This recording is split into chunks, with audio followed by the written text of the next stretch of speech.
I am not talking nonsense now. I am in earnest.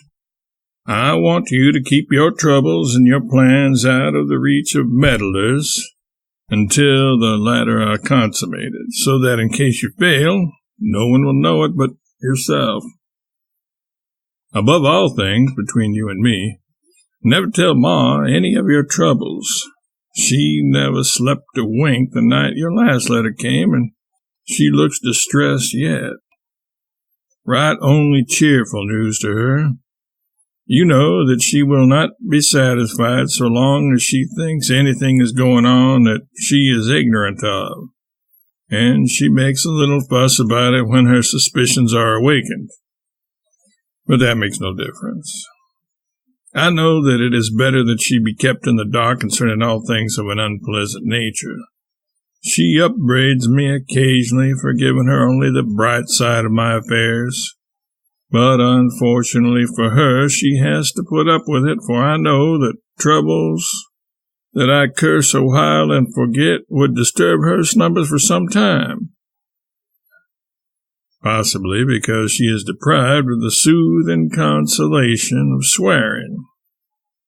Tell her the good news and me the bad. Putting all things together, I begin to think I am rather lucky than otherwise. A notion which I was slow to take up. The other night I was about to round to for a storm, but concluded that I could find a smoother bank somewhere. I landed 5 miles below. The storm came, passed away, and did not injure us. Coming up day before yesterday, I looked at the spot I first chose, and half the trees on the bank were torn to shreds. We couldn't have lived 5 minutes in such a tornado. And I am also lucky in having a berth, while all the young pilots are idle.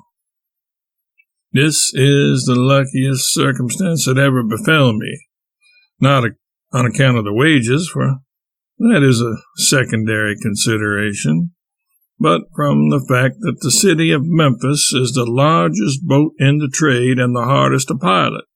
And consequently, I can get a reputation on her, which is a thing I never could accomplish on a transient boat. I can bank in the neighborhood of $100 a month on her, and that will satisfy me for the present, principally because the other youngsters are sucking their fingers.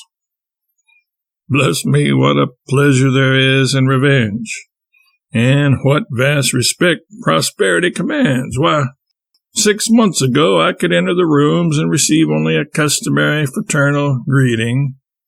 But now they say, "Why, how are you, old fellow? When did you get in?" And the young pilots who used to tell me patronizingly that I could never learn the river cannot keep from showing a little of their chagrin at seeing me so far ahead of them.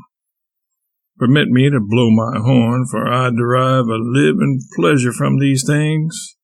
And I must confess that when I go to pay my dues, I rather like to let the damned rascals get a glimpse of $100 bill peeping out from amongst notes of smaller dimensions, whose faces I do not exhibit. You will despise this egotism, but I tell you there is a stern joy in it.